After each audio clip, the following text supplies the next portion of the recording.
Welcome to another episode of Uncommon Voices, Uncommon Visions. I'm your host, Dr. Valerie Nyberg, and today I'm super excited to have Roark Horn with me. Roark has 17 years of teaching experience and roughly 20 years of educational leadership experience in both the high school and the higher ed settings. Currently, Roark is working for the University of Northern Iowa Pomerantz Endowed Professorship in Educational Excellence and instructor of Superintendency. So this is his new transition after spending 7 years as the executive director of the School Administrators of Iowa, which is how we met. In that role, he has served in a number of committees throughout the state, has written for the American Association of School Administrators, and worked with each of the Iowa region institutions. He also served as the SAI president from 2012 to 2013. And his administrative experience includes serving as a superintendent of Hudson Community School District and East Hamilton Community School District, as well as serving as the high school principal of Jessup, which is where he started his career as a language arts teacher. Welcome to the program. Yeah, thank you, Valerie. I'm honored. Thanks for having me. I'm super stoked to have you here. So now that I've done a little bit more about your professional background, can you share a little bit more about your personal background and how you decided to become an educator? Yeah, I don't know. I think it's an interesting story anyway, but both my parents were teachers. And when it came time to think about, my future as, high school 17, 18-year-old, they said, well, we'll help you out as much as we can, with your college, but only if you don't go into one profession. And profession was teaching. So I gave it a shot. I spent about, I don't know, 2 minutes in computer science. And I had kind of an interesting incident that I went and talked to my advisor afterwards and said, I don't think I belong in this field. And he's like, yeah, I don't think you do either. So really encouraging that way. Right. Uh, and Thanks. so I went then and did the career testing, all that stuff. And of course, it all pointed toward education. So I called my folks and I said, I understand if you can't help out, I get it, but I got to follow my heart, go where I do what I've always wanted to do. So I took the rest of the classes or whatever, and was fortunate enough to catch on at Jessup as a language arts teacher and coach. So I think for me, it's just I just never really saw myself, doing anything else, and I knew, knew the challenges when it comes to, the girl that I dated in college is the one that I ended up marrying. We've been together now for over 40 years. We both knew that this would not be fiscally uh, lucrative, but we both really just wanted to do our bit for others, and felt like that was much more important. So that's how I ended up in education. So it's funny because my mom had a similar reaction. She actually told me that I watched too much Dead Poet Society and Dangerous Minds, and she's like, "You should do something else." And my uncle was the same way. He was a buyer for Sears and really wanted me to go corporate, and I was like, "I don't want to do corporate." So, do you think your parents dissuaded you from becoming a teacher just because of the financial aspect, or do you think it was a little bit more than that? I think that was part of it. They struggle is too strong a word, but it was always something that they attended to, their finances pretty carefully. And mom left teaching when my brother was born. So in the raising of the kids time, she was at home. So there really just was one income, and, teaching in Southern Iowa, you just, it's just going to be hard to make ends meet. Yeah. And I think that they had struggled so hard for that for so long that was just something that they didn't see their kids doing. My older brother was heading toward was studying architecture at Mm-hmm. Iowa State University, and I think that they knew that would lead to some kind of lucrative career, and I think that they thought, that we want both sons to never have to struggle or worry about that. So I think that was probably the main reason. We think about the challenges of education today with student and parental behavior, and there's that recency bias that, it's now is worse than it ever been or whatever. Well, this is almost 50 years ago now. And I think dad, you know, he was an outstanding teacher, the best that I had. Now, I know that that's a biased viewpoint, but I think a lot of the students that he had would say that. Mhm. But it exhausted him, just, trying to get kids excited about learning and dealing sometimes with the, uh, the immaturity, I guess, of 14 through 18-year-olds. So I think it was the physical part of it, but I also think that the job was weighed on him anyway. And he was finishing his career about the time that I went to college. In fact, he retired during my junior year in college. So he was coming from that perspective as well too.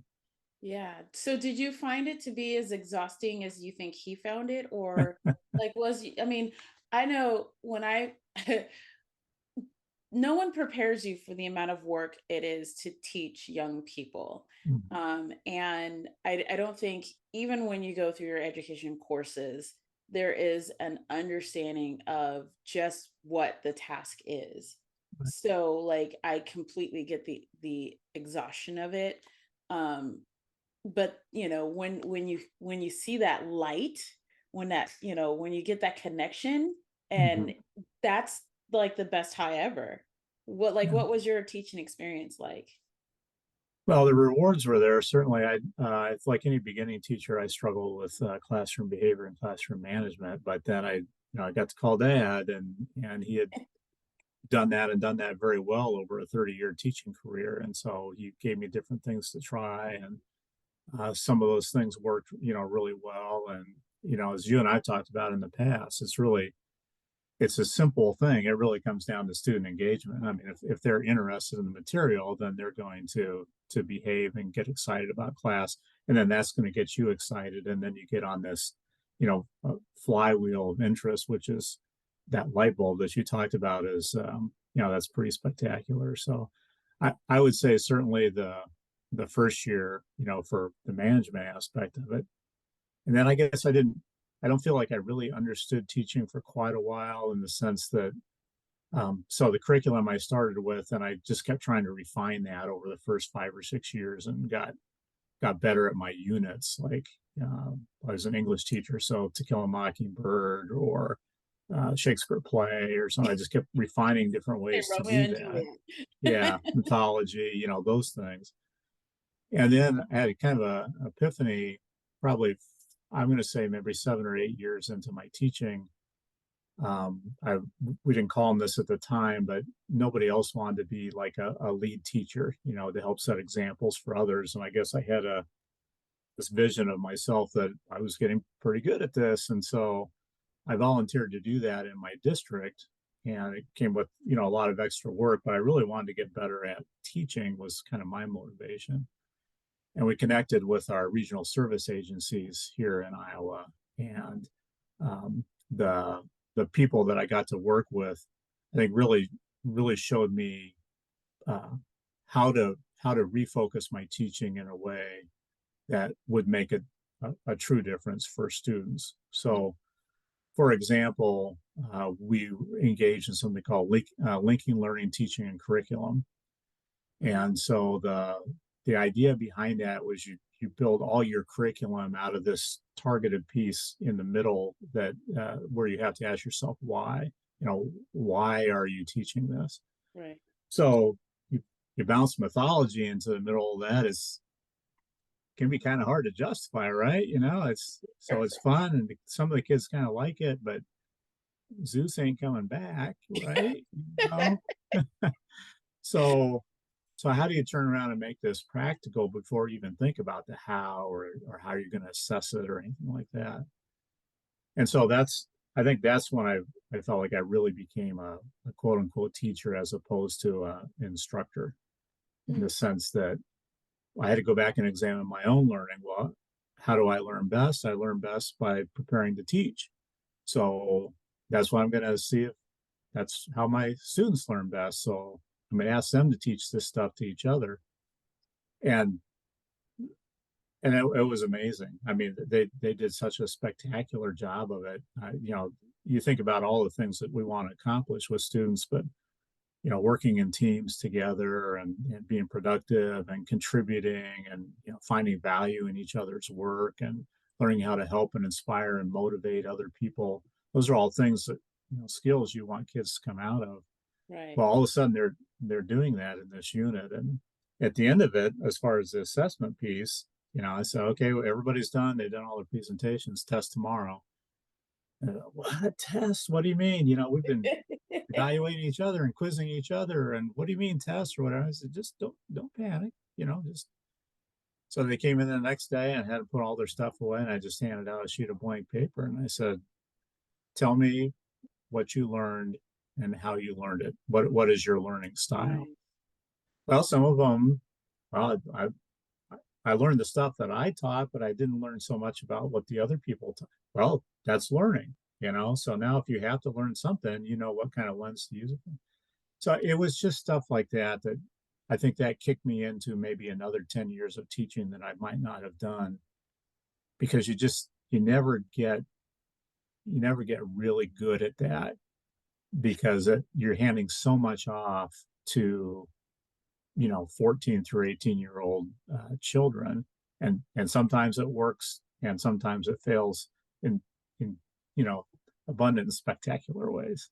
Right. And So it, sorry, that was a long answer to your question. no, that was perfect because I think like it segues very well into my next question. But what I was going to say is like that's the dynamics of experimentation and of really trying to set an environment where the whole goal is how do you figure out you Nice. know, Yep. and that's not, I mean, I think our system of education is so driven on having a specific outcome that we forget that it's the process that's really what we're trying to do.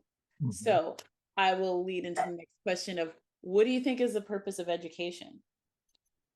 Well, that actually was, I would say, a beginning principle when that was really uh, put in front of me. And so, as the story goes, I went from teacher, as you mentioned, I went from teacher to principal in the same building, and Right. so that comes with its, you know, share of joys and concerns.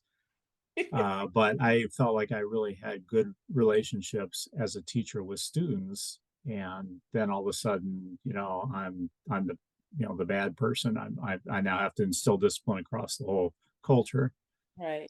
So I had one student in particular that I was very close to. I had watched him grow up from the time he was very young, you know, pretty mischievous kid, but in a fun way, just so smart, you know, just whip smart that it was hard sometimes to keep him engaged in certain things. But we had such a good relationship because I'd known him for so long. But as these things happen, sometimes his parents, who were both kind of the pillars of society there in our own little world, fell out of love with each other, and they went through a not an amicable divorce process. Mhm. Usually, in these situations, the parents will fight over the kids, meaning that they both want them. Right. This is one of those situations where the opposite was true, where neither parent wanted these boys. So, you know, our students come to us with this kind of baggage at times, and you know, imagine going through. Well, my parents don't love each other, and my parents don't love me. Right. So you're smart, you know, you're vulnerable, uh, you're at that 15, 16-year-old age where your brain's not really, you know, fully formed, but it's still, you know, pretty Functioning. active. Right. So his main purpose for coming to school by the time I became a principal really was to create uh, havoc and chaos. Well, in my classroom, we can deal with that, you know, as the person who's overseeing the building, that changes things. You know, I've got to create an environment where my staff can be successful, and he was single-handedly almost making sure that didn't happen. Wow. So one night I got him in and his parents in. So, imagine the tension in the room. They just actually despise each other, and he's acting like any teenager would in this particular situation. And I'm new to the principalship, even though both these people I know very well. I'm trying to facilitate this conversation. I'm doing a bad job. It's going nowhere. So I get frustrated, and finally I turned to the young man. I said, "What do you want out of your education?" For the first time, I saw a little bit of that, that light in his eyes, and he looked at me and he said, "Mr. Horn, I want to be able to do what I want to do." And I'm like, lightning bolt. For me, that was it. That for the rest of my time in education, which continues to this day, Right. that has been what I think is the purpose of education, is that we help students find out as best we can what it is that they want to do and put them on the path to being successful for that. I really think it's that simple. I do too, but I also think it's like what that is and how that comes about has kind of changed particularly over the last 20 years. And so with all the other changes in our society, it's kind of become this, I think, okay, as a principal, it seems very clear to me that that's our goal. But then when you listen to the other constituents, they're not as bought into that goal Right. as perhaps I am as the principal or I am as the teacher. And so trying to work with folks who have a stake in the outcome and understanding kind of like how do we get there together, I think is become a little bit more difficult than before. What do you think? Yeah, I agree with that. I, um, I think adults are more inclined, instead of helping students figure out what it is they want to do. I think there are adults that say, we want students to do what we want them to do. Right. Yeah, right. And I would agree with you. I would think that that's probably more pervasive, especially in a polarized society. When people want everybody to choose up teams and choose up sides. Right. So yeah, I I totally agree with that, and I think that that's where, as educators, our job is to educate. So if that is if we can agree upon that as being the purpose of education, Right. then I think that we can go out and help educate people, that because when you lay it out there like that, I think most people would agree with that.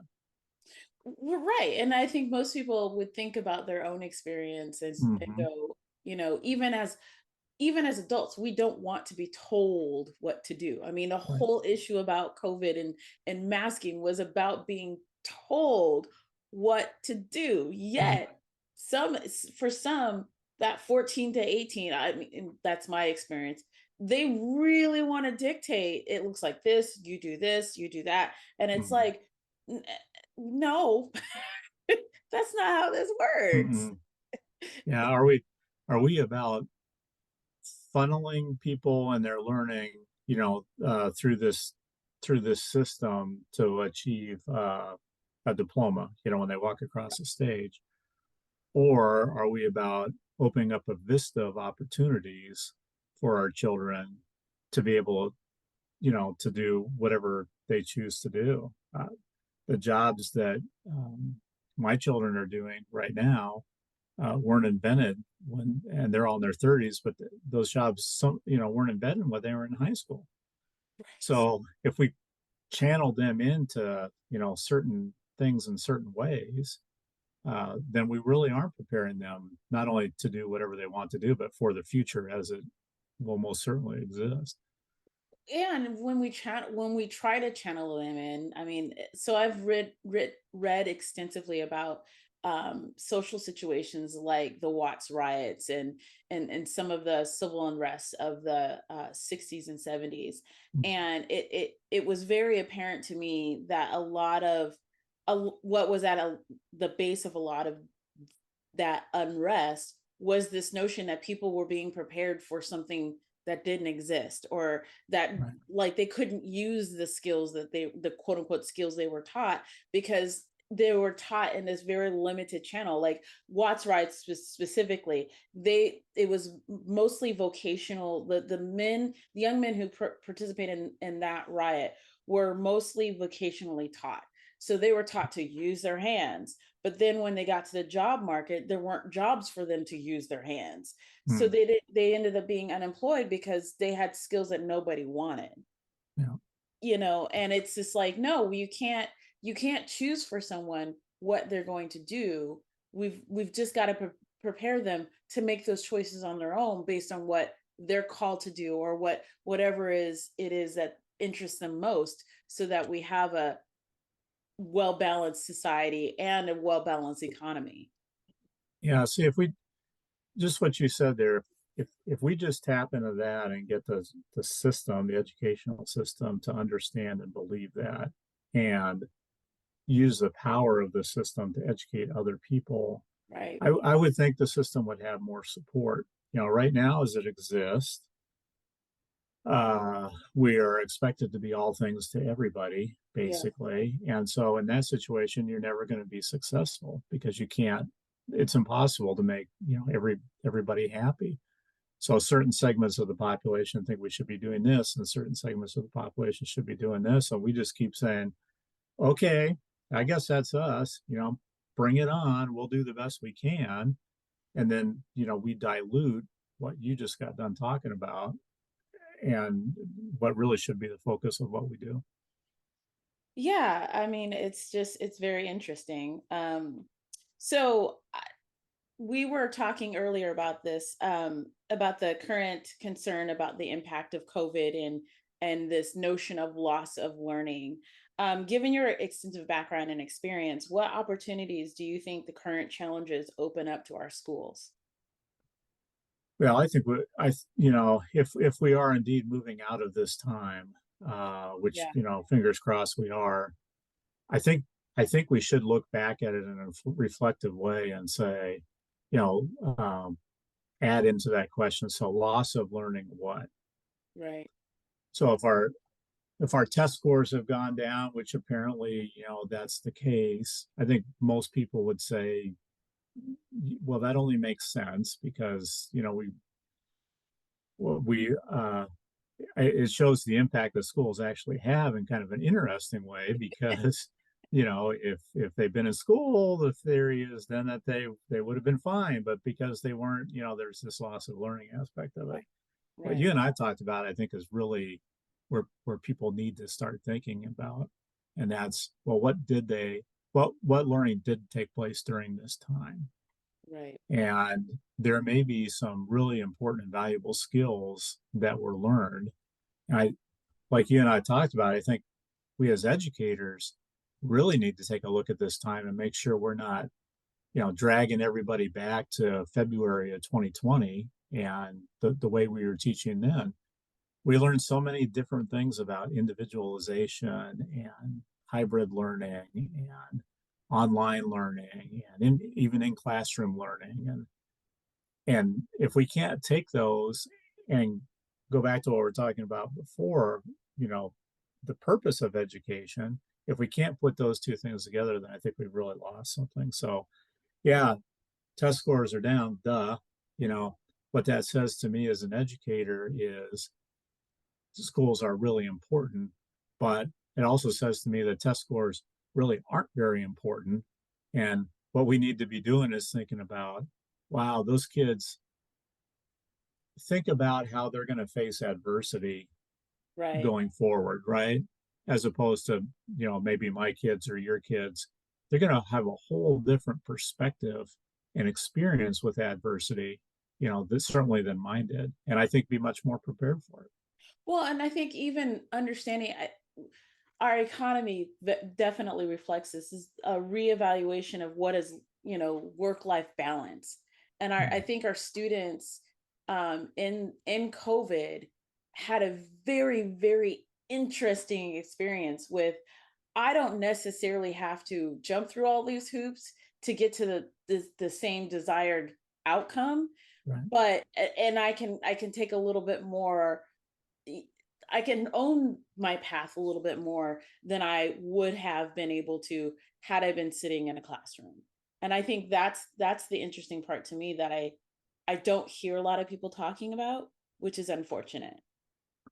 Well, it is unfortunate. And I think the adults have learned that as well too. So what is work and how does that fit into, what I want to try to learn and accomplish and be about? What kind of role model do I want to be? Do we see work as um, we value people who 60, 70 hours a week, and I haven't taken a vacation in years and work themselves into mental and physical exhaustion and unrest. Right. Are we valuing that, or do we come out of this era and say, there's more to life than work? Work is a vehicle, and you want to have work that you look forward to and is engaging for you and that you enjoy doing.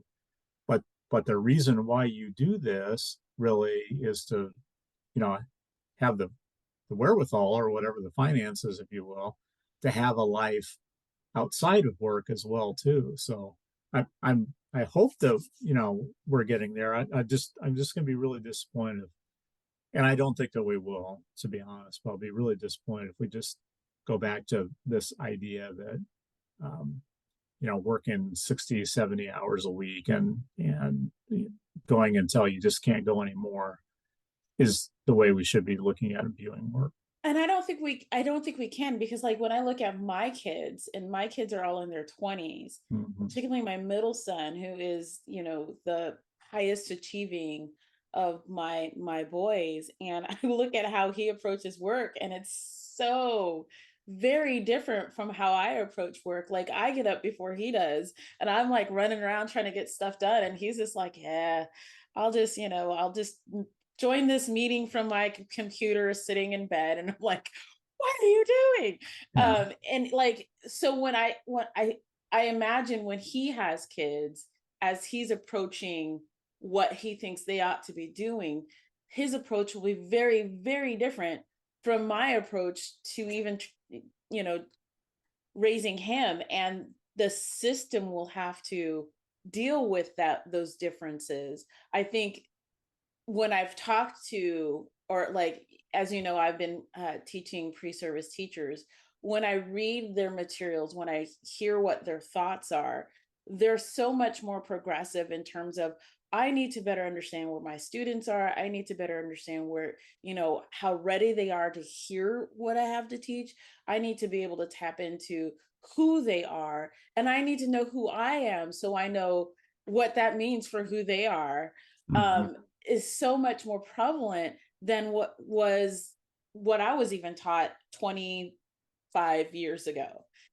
So I think if we can just create space for those new folks to come in and be able to listen to the lessons they've learned and understand their perspective, I think we'll end up in a different place. But right now, it's that divisive, status quo versus the unknown, that's really, part of the culture wars that we're experiencing, that I'm a little afraid of what's going to happen as a result. No, I think you're exactly right. I'm so excited to hear that that's what your pre-service teachers, that's their approach. And Valerie, honestly, that's the answer to getting more people interested in the profession. This generation, you're right. We're right at a transitional time, and we Right. can go forward or we can go backward. Mhm. But if we create teaching in a way where those people are not only benefiting students, but they're finding a lot of value in the profession Right. because they continue to learn at the same time. I really think that we have something, and we'll have a profession that will attract people to it. So I think about my three, in their 30s. I think any one of them would be outstanding teachers. Their parents were teachers, our grandparents were teachers. I think they would be really outstanding teachers. They communicate well, smart, empathetic. those things that you can't teach, they check all those boxes. But they think of teaching as it was back when they were in school, where you have an adult telling kids what the adult thinks the kids should know Right. and telling it through the lens of the adult. So there's this, um, yeah, I know what's best Power for dynamic. you. Yeah. Yeah, yeah, and you need this for your future. Well, why are we studying this? Well, you need this for your future. You need this when you go to college. It's me teaching mythology before I learned that what made sense for them was for them to teach mythology. Right. So, of course, you're not going to want to enter the profession. When you look at those teachers and go, even if they had a positive influence on you and your career, you look and who you are as a person, but you still look at them and go, they don't even really seem happy, necessarily just relaying content. Right. If the profession comes what you just said that it could and should become, I think we have a whole wave of people who would just really, get in and embrace it. And actually, I think our students would really not only benefit it, but really love it as well. Yeah, I think the shift is not so much content focused, but people focused. Right. And when we become people focused, the content you can mold the content around the people more easily than you can mold the people around the content. Yeah. Nice. Yeah. Yeah, and I think I hope that that's the direction we're going in. But again, we have policymakers, we have superintendents, we have all of these layers of complication, where I don't necessarily think that message filters all the way up to folks who are making those substantive decisions. We have parents who were successful in the, pre-February 2020 Right. way of doing things. And I think those are, it's a double-edged sword in the sense that those would be the people hardest to convince. But if you get them convinced, then they'll be the strongest advocates too, because Yeah. if you get them to understand, well, yeah, you were really successful in that, but did you like it? I think a lot of them say, nah, I didn't find any value in that. I, you know, learn for the test, take the test. I could play the game. Right. But boy, if you're talking about actually learning something, I didn't do that. And if you're gonna do that for my kids, I'll join you. I'm with you. Yeah, and I think it is a matter of my approach was always it has always tried to be like, let's bring more people in, and I know that's complicated because you have background checks and all of this concern about safety. But the more people we can bring into the classroom, the more people we can get involved in that process, the more they value the process, and the more we get to see that we're valued as educators. I mean, like when my kids were little, they had were part of Big Brothers and Big Sisters, and I remember my youngest son's big brother he coming over to pick him up, and I was in the process of getting ready to teach. I was teaching at Kirkwood College at the time, and I was teaching a Saturday class which was like 3 or 4 hours long.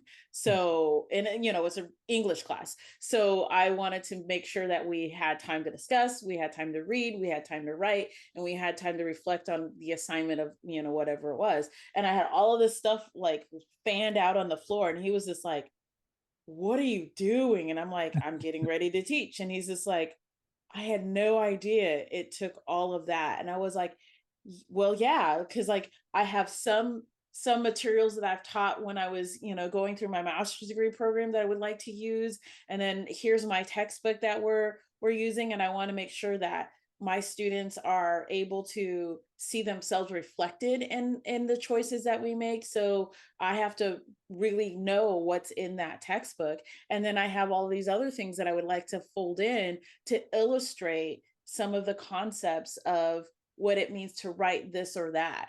And he was just like, oh, good Lord. But I think that's by and large, that part of it is really hidden from the public, who thinks teachers just show up and do. And it's so much more complicated than that, and particularly when you have 20 different human beings in that room who are unique and individual and have their own motivations, and sometimes they don't want to be there, like the student you talked about. Like, just imagine what his internal dialogue was throughout the school day. Mhm. Like, if your parents don't seem to want you at 15, 16, which is the worst time for that to happen besides being a baby, Mhm. what messages are you sending to yourself? Like, of course he's trying to burn it all down. Makes Yep. perfect sense. Yeah. Yeah, exactly. And as adults, we need to understand that they each come to us with new and unique experiences, and I Right. think that's really important. Well, I want to touch on something that you just said about so there's some dialogue about parents should be in charge of their kids' education, or knowledgeable about their kids. And I think as educators, we just kind of laugh about that and go, "Yeah, we've been trying to get parents into the Come on schools for in. come Right. on in. We're open to your ideas. We want to hear more about your kids. We want to get to know your child, better, and we want to partner with you to be able to." And so for me, it's 40 plus years of yeah, and then but this sometimes gets set up as a parents against educators kind of thing. And that's where educators, I think, again, we need to take the lead on that and say, no, that's what we want to have happen. Let's come in, let's have some discussions. Let me show you what we're doing. If you have other ideas, but mostly tell me about your child, Right. because I want to know how I can best, work, partner with you to help your child become educated. Well, and I think that's why I know that uh, postmodernism has a certain political, uh, some folks don't necessarily like it, but I think, like, when I look at things like Funds of Knowledge by Louise Mull, and the work that they did in like Arizona Southwest, to really understand the what parents and what families knew and what their traditions, not just like cultural traditions, but for example, your parents were educators, so you are an educator. That's the thing that your parents, like, that's what your folks do. Mhm. But different folks do different things, and being able to fold that knowledge, that generational knowledge that's passed down, so into the classroom, is also one of those beautiful things that we're so missing, because we have this institution that's it's I mean, the schoolhouse has become an institution that doesn't allow for a lot of flexibility and doesn't allow for everybody to access, which is really bizarre. Yeah, can you understand why parents, it's easy to understand why parents get upset about that. And then the more defensive that educators get, then, the more resistant parents are to whatever ideas that there are. It's it's it's it's patently ridiculous, but it benefits some voices, some people, to keep uh, parents and educators, Republicans and Democrats, Methodists and Catholics. It it keeps some people. Uh, that's their purpose, is to keep people away from each other and keep people polarized. And they're very good at this. And I think that's where, as educators, we can break that cycle. And and in authentic ways that really help kids. Yeah, I really hope so. So you and I have talked extensively about race and class and other factors that contribute to disproportionality or disproportionate outcomes for students. You've been kind and open-minded, and more importantly, open-hearted in these conversations.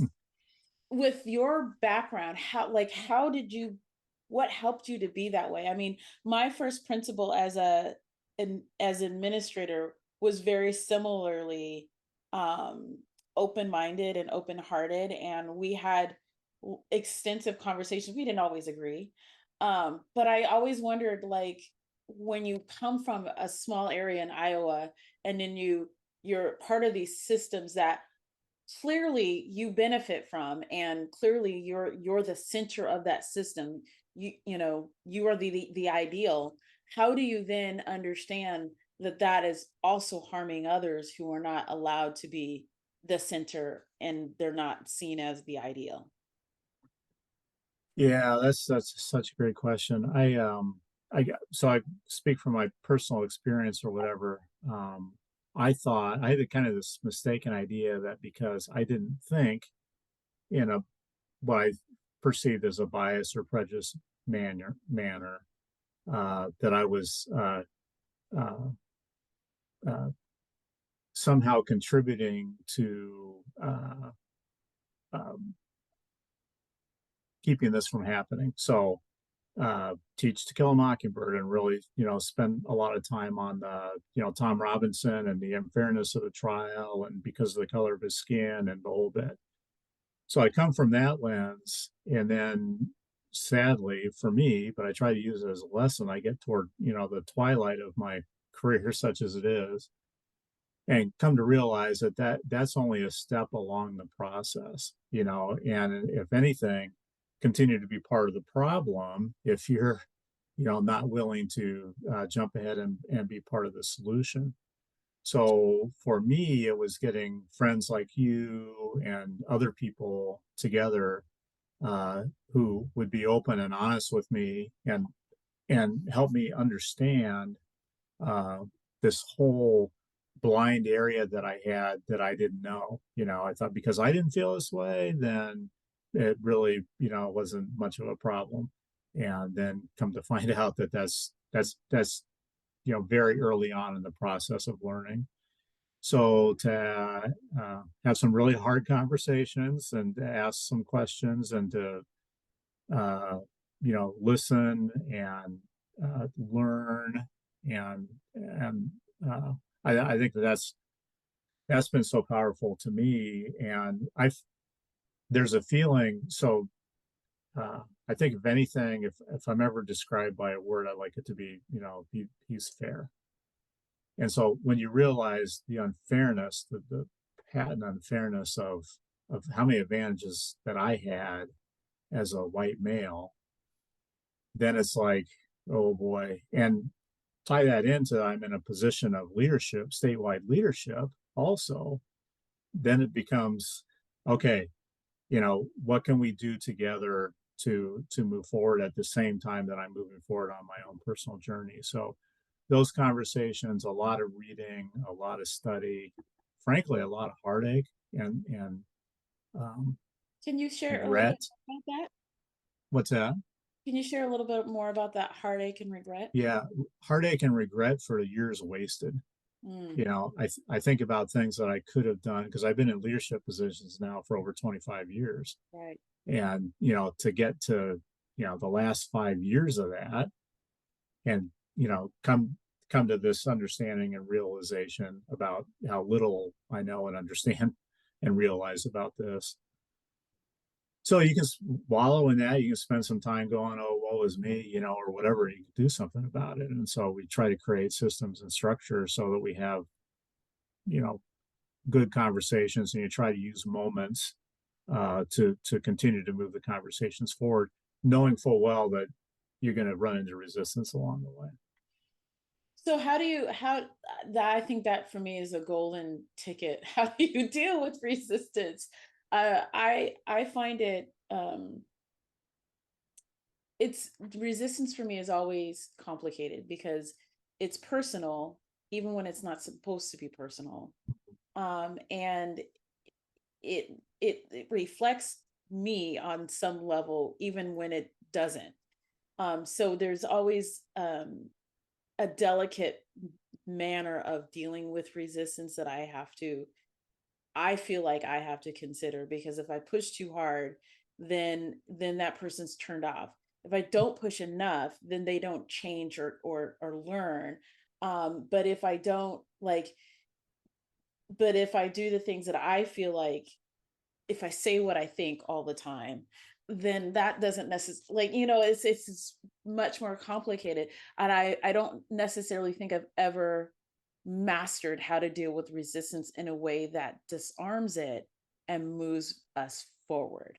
So, what advice would you have for someone like me, or, someone else in a similar situation? Now, it's hard for me to advise you because you've been such a, inspiration to me.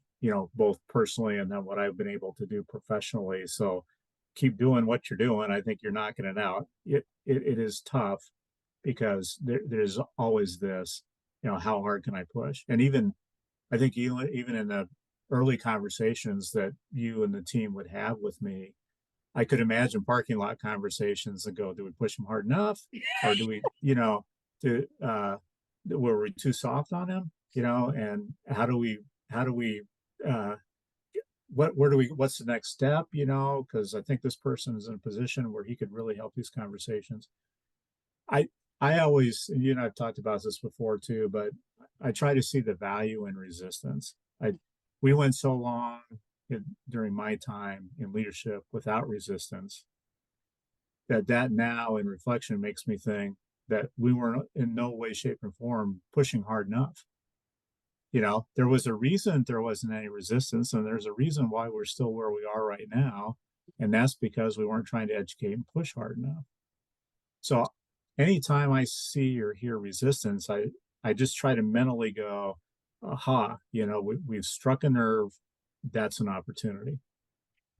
Yeah, a lot of books about these issues talk about curiosity and developing that curious nature of going, oh, well, I'm hearing a message I don't necessarily like, agree with, whatever, but how can I become curious about what's behind that message Mm. so that I can at least understand where that person's coming from so that I can better position myself for them to understand where I'm coming from. Mm-hmm. So, yeah. Yeah, I think curiosity is the answer to all our, honestly, the answer to all our problems and issues. When we stop becoming curious, when we get locked in to certain things, then we stop learning. Basically, that's the shut off valve. Any kind of lack of curiosity. I think there's another level beyond curiosity, and that's a desire to understand. Mm, You and I talked about empathy.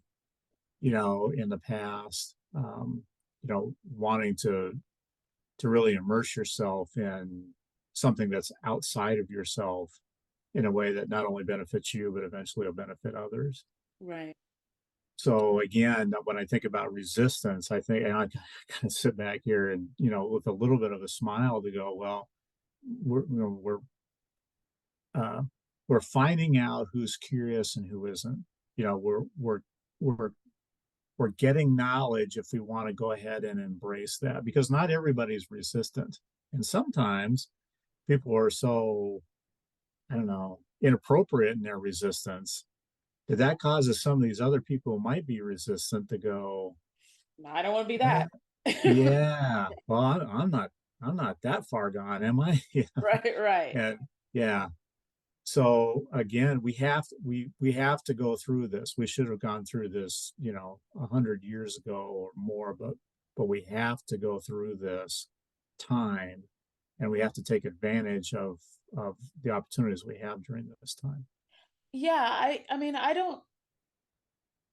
I actually think um based on our history, yeah, we should definitely be further down the road, but at the same time, we've come remarkably far. So we can't lose Mm. sight of that either. Right. Because we have had the first African American president. We do have the first, African American female vice president. We have generationally, we have made progress.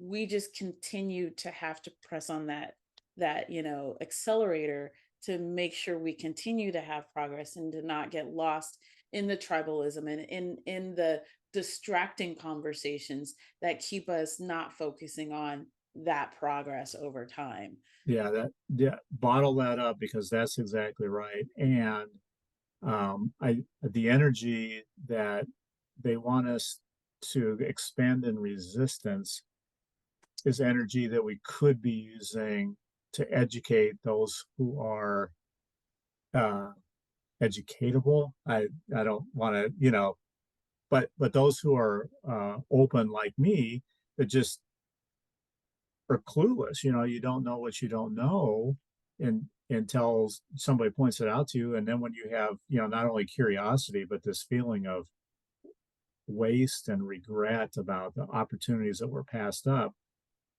And again, not going to sit there and wallow in those. That's going to be part we're going to put in a folder and compartmentalize back there and use that as motivation.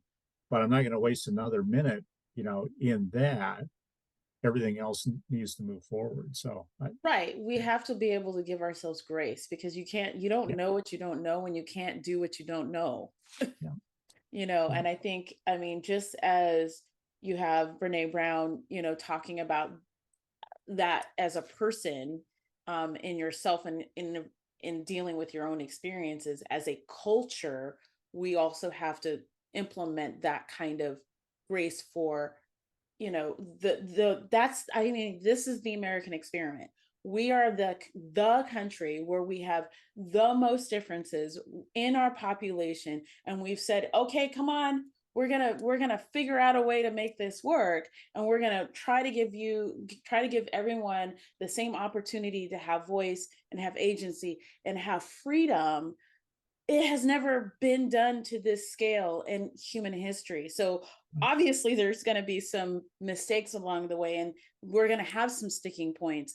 But if we can give our system some grace for understanding we're still doing something that hasn't been done, we're still creating history. I think that's probably the number one thing that is lost right now, is that we are continuing to make history.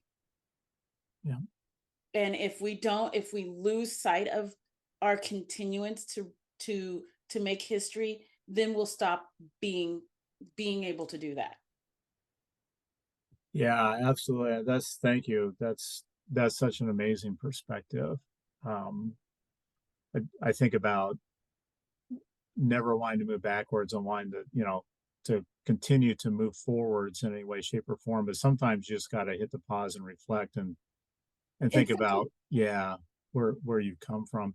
Having having some of this stuff out in the open where it hasn't been for, most of my life gives us the opportunity, I think, to address and deal with it and continue to educate. And again, I spent most of my life thinking that this was all taken care of and done. That's the perspective of a white male. So this is all, taken care of in the whole bit. And then you're the father of daughters, and so all of a sudden you have a different perspective that way, and you have good friends who are kind and patient with you, but also, won't let you move off the fact that you are, learning and moving forward too. Well, and I'll be honest and transparent in saying, I grew up as a child of the civil rights movement, like not directly, but like the grandchild, I guess the grandchild of the sense. And so I thought this was all settled too. Mhm. And I mean, it wasn't until I became an adult and went out into the world and I realized, like, oh, no, people think I'm supposed to be this way. And I kept getting put in this box that just didn't fit. And I'm like, I never thought I had to be in a box. And so that's been the biggest struggle for me my entire professional and adult life is, no, the box doesn't exist, but yes, it does exist. And when we understand that that box exists, then that changes the focus and the way you think about it. Once you understand, yes, that box exists, but that box is not the same box that exists for everybody, Mhm. then, because like I and my kids are a reflection of this, sadly. And I see that with a lot of regret, because my kids, I love the fact that they're not racially oriented necessarily, but I also understand that that's a problem, Mhm. because like my middle son, who has been wildly successful, doesn't understand how his success has come to him, and how that has not been the fruits of his own labor, but goes all the way back to 1795 with my great great great great grandfather, who came, who was one of the last imported slaves to this country, and learned to read. Mhm. Like, Mhm. no, nobody stands on their own, nobody gets there by themselves, but trying to impart that that history alone makes him very different from every other black kid for most every other Black kid he meets, because Mhm. A, he has access to that history and he knows that history, and B, he's been able to benefit from that history Right. and in substantive ways of being, of having social capital, in ways that other kids who look like him did not have. And so I've always been trying to get my kids to understand that. But I think, I hope it's like one of those things they get in their 20s. Like once they're Yeah. launched out into the world, and they have these experiences with other people, and they come across and they go, oh, well, that's what she was talking about. Like my youngest son, and I feel like I'm talking too much, but my youngest son in his college career has done a shift of, I thought my mom was just an angry Black woman, to like, oh my gosh, I understand like how the system works. And he's my light skinned kid. So he's the kid who's racially ambiguous, who was blonde as a child, who that I had to explain to everybody everywhere we went. Like, Mhm. no, they all have the same father. No, like they're Swedish, all these things that people just felt they could ask me, in interrogate. And so in many respects, he is even further removed than my other two boys from a lot of this conversation, because he can pass for other things. And I've taught him very much since he was very little that passing has a certain power that your brothers don't have. That's an access that they don't get. And that's a responsibility that you have to do something with it. And he now is beginning to understand the complexities of some of that. And it's been interesting to have those conversations with him. Now, kids are always interesting. So mine are, the 10 years older than yours. Yep. And so they're, in their mid 30s and early 30s and that kind of stuff. And you're right to hold out hope. I think uh, they have to have a certain set of experiences before they can reflect on them, right? So we can tell them, this is your history, this is what you come from, and so on. But until they get then the set of experiences that they may have, yours are starting to experience that stuff. Then they get older, then they can come back and reflect on that. It's hard for them to reflect on somebody else's experiences, I guess is what I'm trying to say, Yeah. right? Yeah. So for my kids to reflect on my experiences, that's it's hard for them to attach to that. But when they get old enough to reflect on their experiences, then I think a lot of that will come forward. And then at that point, they'll be experiencing the same frustrations with their children that you are now with yours. So you've got that to look forward to. And then you go, Yay. no, that's your problem. I'm grandma. Right. I mean, I'm just looking forward to seeing the kind of ethnic mixtures they have, because it's going to be very, very, I mean, it's going to be very interesting, I'm sure. As my mama said to me, she's like, I always knew you're going to bring home funny looking children, as in, ethnically mixed, and I did. And my kids are going to do the same thing, whether they marry white or Asian or Native, like who knows? They'll find that way, and it'll be a very interesting result. So I look forward to that part. Like, Yeah. let's see, Yeah. what are you gonna get?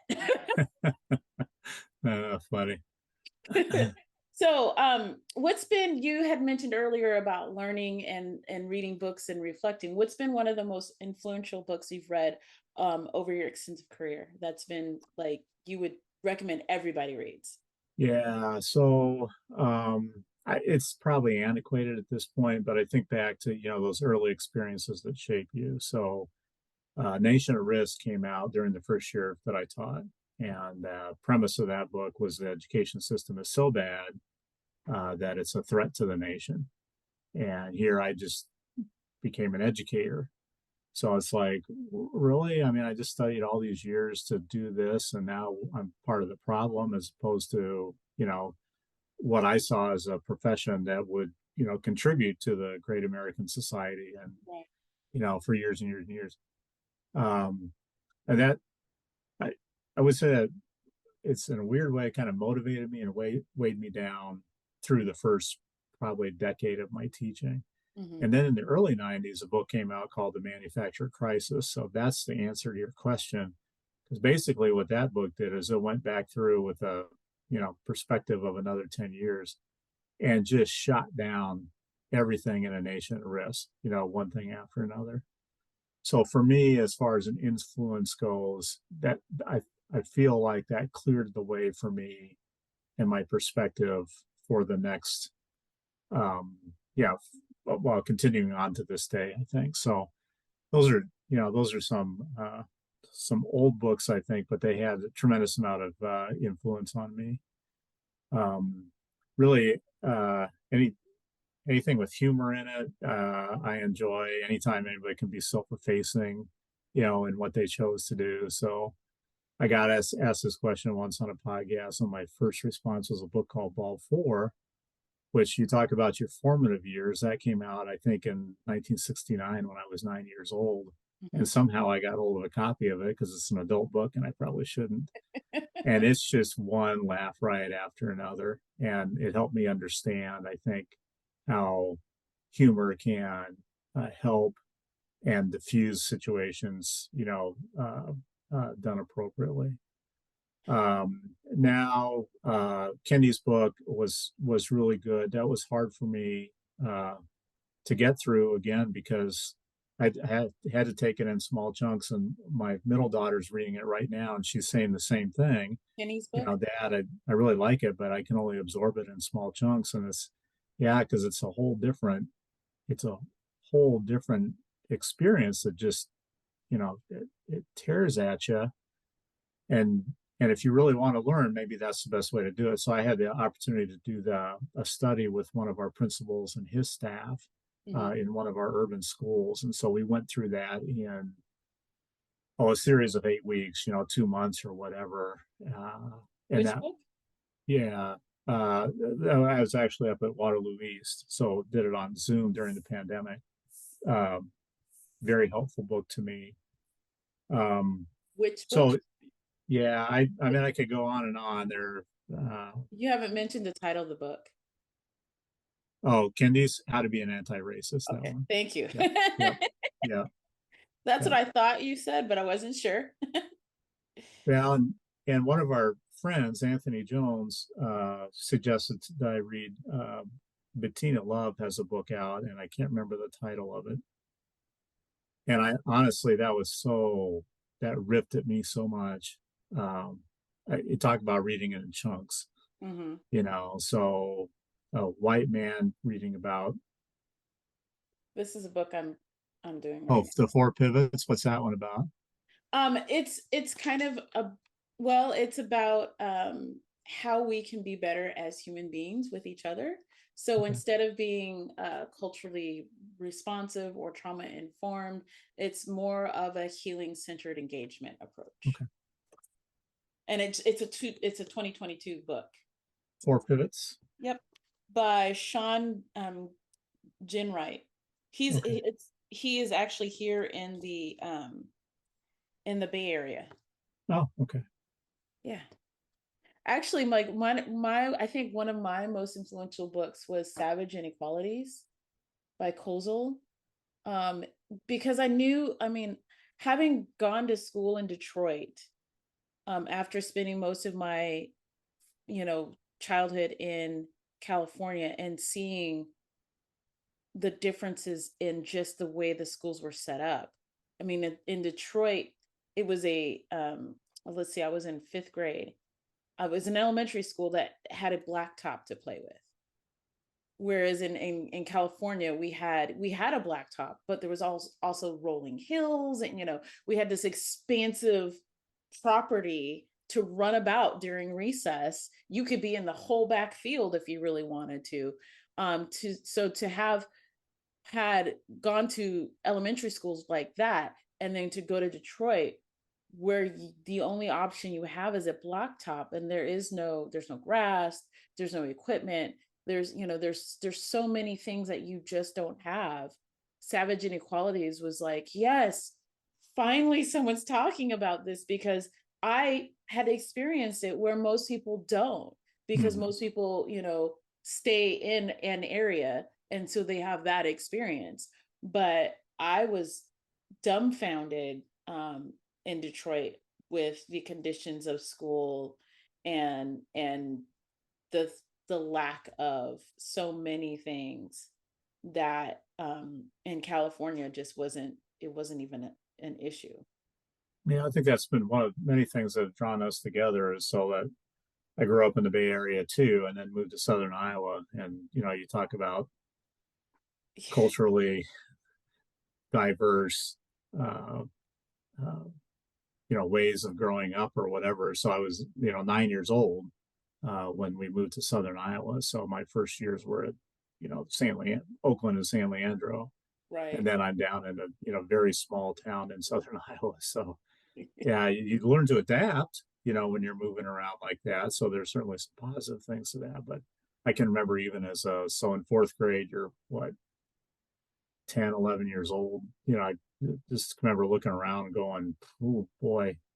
And one of the fascinating things I found out is I was very quickly is I was way behind everybody else in Iowa when coming from California.